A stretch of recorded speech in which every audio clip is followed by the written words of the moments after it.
हमारे हर कार्यक्रम में पधारते हैं। 9 नियुक्त अध्यक्ष, मंडल अध्यक्ष हमारे वार्ड के भाई मनीष शर्मा जी, वो भी हमारे बीच में आ गए हैं। और सभी वरिष्ठ कॉलोनी वासी आहूजा जी हमारे बीच में है, मार साहब है, सोनी जी हैं, जायसवाल जी हैं, वेद प्रकाश जी भी आ गए हैं, उनका भी मैं स्वागत करता हूं। शशांक गुप्ता जी बहुत दूर से चल के हमारे बीच में आए, उनका मैं विशेष आभार व्यक्त करता हूं। 9:35 पे आ गए वो भी। पटेल साहब हमारे बीच में हैं, सभी भाई रोशलानी जी भी हमारे बीच में आ गए हैं, सभी लोग आ गए हैं। अभी हम ज्यादा विलंब न करते हुए झंडा वंदन का ये कार्यक्रम प्रारंभ कर रहे हैं। मैं और जो भी दर्शन वगैरह करना है, वो भी जो पाठ करना है, वो भी झंडा वंदन के टाइम इधर आ जाए सभी लोग प्रांगण में।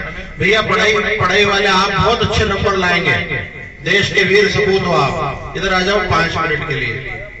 हाँ, इनके बहुत बढ़िया नंबर आएंगे। मैं ऐसी माता रानी से, हाँ इधर भी बहुत बढ़िया नंबरों से पास होंगे आप, इधर आ जाओ, 5 मिनट हमको दे दो। इधर जो भी पाठ कर रहे हैं ये भी इधर आ जाए थोड़ी देर के लिए।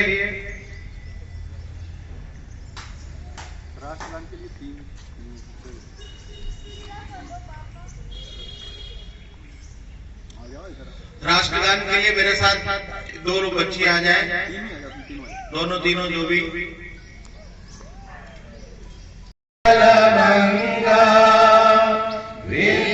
हिमाचल यमुना गंगा उच्चल जलधि तरंगा, तब शुभ नामे जागे, तब शुभ आशीष मांगे, गाहे तब जय गाथा, जन गण मंगलदायक जय है भारत भाग्य विधाता। जय है जय है जय है जय जय जय जय। भारत माता की, भारत माता की, भारत माता की, वंदे वंदे वंदे। बहुत बहुत धन्यवाद आपका। आप सभी ने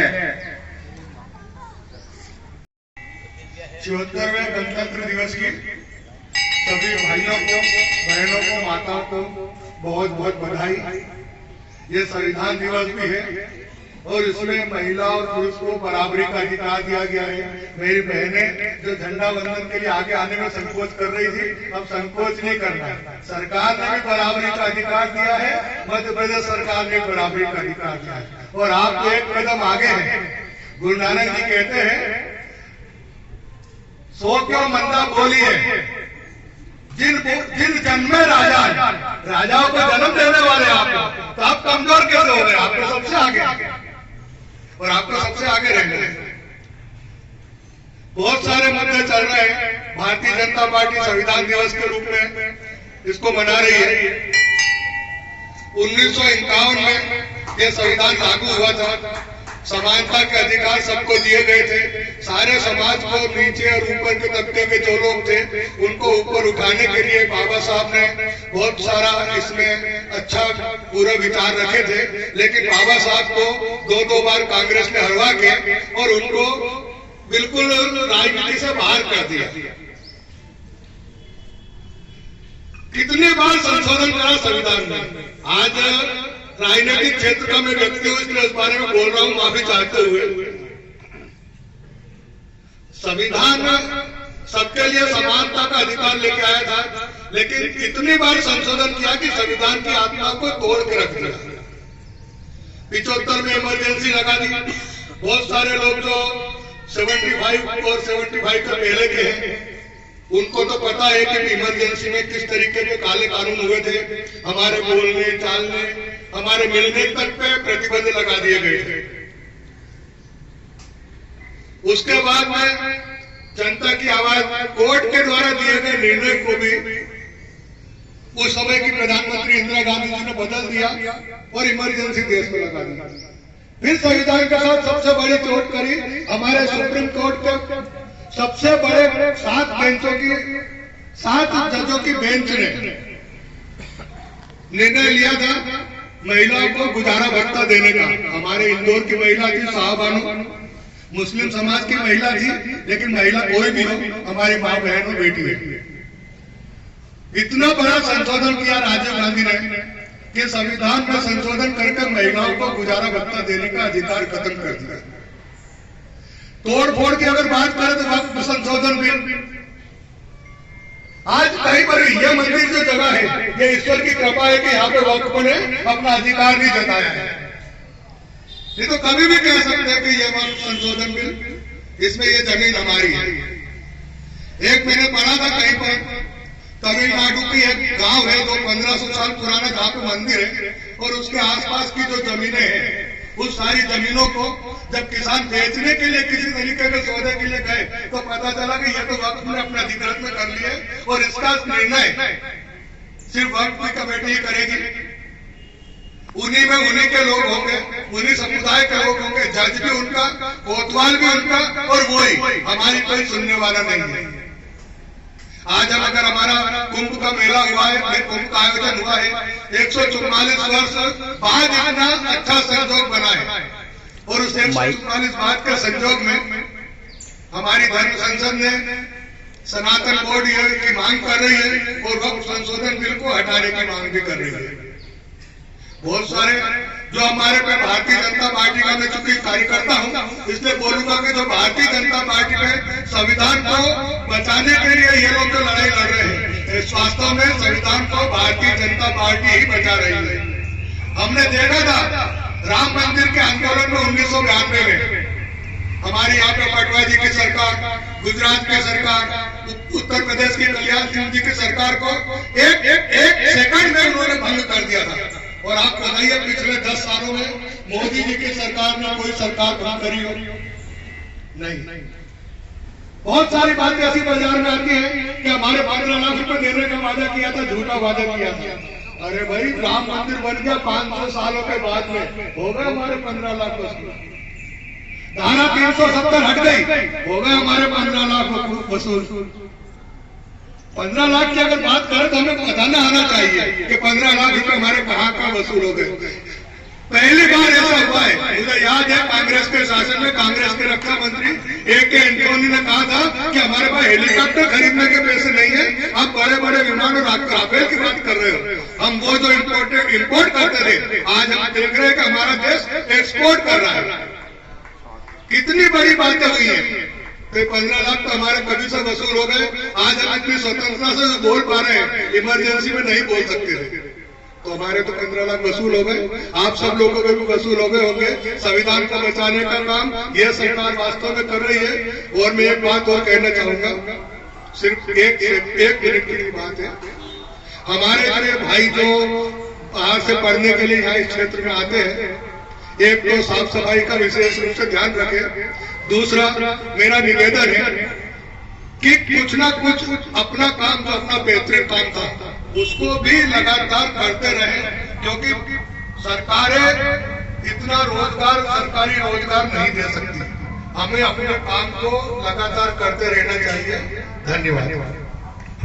रूप से अपने अपने विचारों को प्रकट करते हैं, लेकिन किसी विषय का मूल भाव लोगों तक पहुंचता है कि नहीं पहुंचता है, वही बात गुड्डू भैया ने आपके सामने प्रस्तुत करने की कोशिश करी।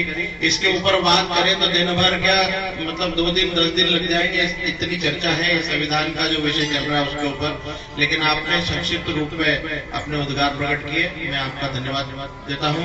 हमारे बीच में नवनियुक्त अध्यक्ष भाई मनीष जी शर्मा पहली बार अध्यक्ष बनने के, वार्ड के अध्यक्ष बनने के बाद हमारे बीच में उपस्थित हुए। मैं उनसे भी अनुरोध करूंगा कि कृपया आए और 2 शब्द कहें आज के इस अवसर पर। भाई मनीष, इसी भाव को आप सब अपने मन में रखकर अपने देश के लिए कुछ न कुछ करें, और आज इस गणतंत्र दिवस पे आप सभी को मैं बधाई देता हूँ, शुभकामनाएं देता हूँ। आप सभी से यही अनुरोध करता हूँ कि आप सभी जैसे अपने परिवार के प्रति अपने कर्तव्यों का निर्वाह करते हैं, पालन करते हैं, वैसे ही अपने देश के लिए भी अपने कर्तव्य को समझें, अपनी जिम्मेदारियों को समझें और अपने देश हित में क्या आप कर सकते हैं वो आप सोचें। ये नहीं सोचें कि मैं बॉर्डर पर जाके लड़ाऊं तो ही मैं देश के लिए कुछ कर सकता हूं। आप देश में रहकर भी देश के लिए क्या कर सकते हैं। आप छोटी छोटी सी जवाबदारियां भी, जैसे ट्रैफिक का नियम है, ट्रैफिक के रूल को भी अगर आप पालन करते हैं तो भी आप अपने देश में कहीं ना कहीं योगदान दे रहे हैं। साफ सफाई की अगर बात करें तो साफ सफाई में अपना देश में इंदौर शहर अव्वल है, तो यहाँ आप सभी अपनी जिम्मेदारियों का निर्वाह कर रहे हैं, तभी अपना इंदौर पूरे देश में प्रथम आता है। ऐसे ही हर कार्य में अपना इंदौर देश में प्रथम आए, अपना देश पूरे विश्व में प्रथम आए, यही प्रयास आप करें। आप सभी को बहुत बहुत बधाई। जय हिंद, जय भारत। भाई मनीष जी, बहुत बढ़िया, उत्तम। छोटे से अपने संबोधन में बहुत बड़ी बात कह गए आप, क्योंकि हमको बॉर्डर पे जाने की जरूरत नहीं है देश की रक्षा करने के लिए। हमको जो दायित्व दिया हुआ है, छोटे छोटे जो काम है, जो शहर के हित में, देश के हित में, हमारे परिवार के हित में जो होते हैं, उनको हम बखूबी निभा लें और उसके साथ न्याय कर लें, मतलब हमने देश के साथ न्याय कर लिया है। तो ये बहुत अच्छी बात बोली इन्होंने। और मैं हमारे हृदय कवि हृदय के पटेल साहब, आदरणीय पटेल साहब, उनको आमंत्रित कर रहा हूँ। संक्षिप्त में अपना उद्बोधन देंगे और आज के इस कार्यक्रम में आदरणीय पटेल साहब।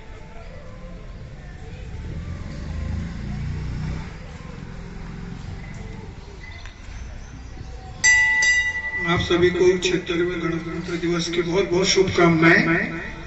और जैसा उन्होंने बोला, शर्मा जी ने रामदरस मिश्र की कविता है और बहुत गर्व वाली कविता है, हर जगह उसकी चर्चा की जाती है। आज मैं कविता नहीं लिख पाया, लेकिन कुछ जानकारी जरूर देना चाहूंगा। 26 जनवरी बहुत ही महत्वपूर्ण दिवस है, अंतर्राष्ट्रीय स्तर पर भी है और भारत के लिए बड़े गर्व की बात है कि 1950 में सबसे पहले जो मुख्य अतिथि थे गणतंत्र दिवस के, वो सुकर्णो थे जो इंडोनेशिया के थे, और आज जो मुख्य अतिथि हैं वो भी इंडोनेशिया के हैं। ये एक चमत्कार है। और इंडोनेशिया दुनिया का सबसे बड़ा मुस्लिम देश है, जो बताता है कि भारत किस तरह से हर धर्म, हर जाति का सम्मान करता है। मुझे बहुत खुशी हुई कि पद्म विभूषण मिला है साध्वी ऋतंभरा को, जो राम जन्मभूमि आंदोलन की आत्मा है। एक बार इस कदम के लिए भी ताली बजाकर सम्मान करिए, ऋतंभरा जी को मिला है। 26 जनवरी बहुत, जैसा इन्होंने संविधान दिवस की बात की, इसके साथ बहुत से अन्य चीजें भी जुड़ी हैं जो हमें याद रखना चाहिए। संपूर्ण स्वराज की घोषणा 26 जनवरी को हुई थी। टेलीविजन का आविष्कार 26 जनवरी को हुआ था। अशोक स्तंभ जो सारनाथ में वाराणसी में है, उसको राष्ट्रीय स्मारक की मान्यता भी 26 जनवरी को मिली थी।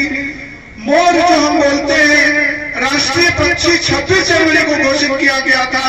और जवान ज्योति, अमर जवान ज्योति का उद्घाटन भी 26 जनवरी को हुआ था। और मैं जो हिंदी में कविता लिखता हूँ, हिंदी को राष्ट्रभाषा का सम्मान भी 26 जनवरी को ही दिया गया था। इन सब के लिए बहुत बड़ी बात है। आप सबको पुनः बहुत बहुत बधाइयाँ। बहुत बहुत धन्यवाद पटेल साहब। अगर आपने पटेल साहब की बात को ध्यान से सुना होगा तो बहुत सारी चीजें ऐसी हैं जो हमें पता ही नहीं होती है।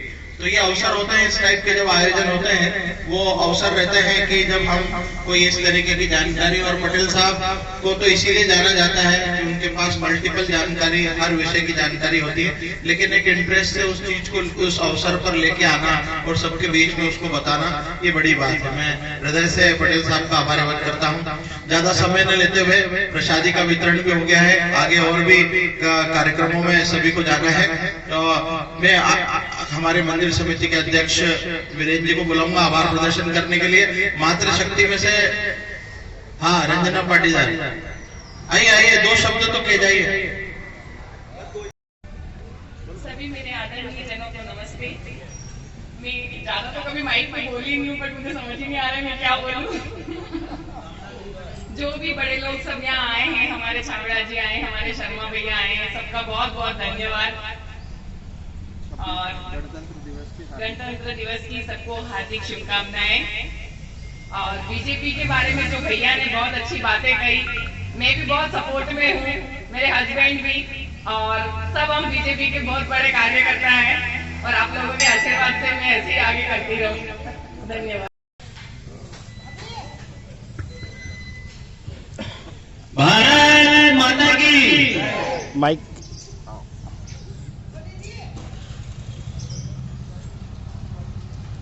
गणतंत्र दिवस की आप सबको बहुत बहुत बधाइयाँ। एक नारा है, मोदी है तो मुमकिन है।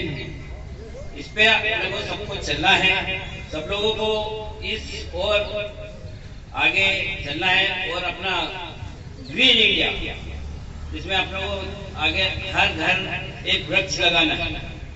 और इस गणतंत्र दिवस में सभी लोग पधारे, सबका बहुत बहुत धन्यवाद, आभार, धन्यवाद। आज के इस कार्यक्रम की औपचारिक रूप से हमारे अध्यक्ष महोदय ने आभार व्यक्त कर दिया। 2-3 बातें हैं जो सभी ने अलग अलग बोली। जैसे वीरेंद्र भैया छोटे से भाषण में बहुत बड़ी बात बोल गए। ग्रीनरी को लेके हम लोग बहुत चिंतित हैं, और वो ये विषय जो है सीधा सीधा हमारे वातावरण से और स्वच्छता से और जलवायु से जुड़ा हुआ है। और वो खुद भी बहुत अच्छा वृक्षारोपण करते हैं, सभी को प्रोत्साहित भी करते हैं। उन्होंने कई वृक्ष लगाए हैं। आप सभी लोग वृक्ष लगाने का काम करें, ग्रीनरी को बढ़ाएं और हमारे स्वास्थ्य को हम अच्छा रखें, इस ओर हम सभी लोग ध्यान दें। आज के इस 76वें गणतंत्र दिवस पर आप सभी मातृशक्ति कॉलोनी के सभी वरिष्ठ लोग हमारे बीच में पधारे। इस झंडा वंदन के कार्यक्रम में आप सब लोगों ने अपना अमूल्य समय दिया। मैं सबका हृदय से आभार व्यक्त करता हूँ। जय हिंद, जय भारत।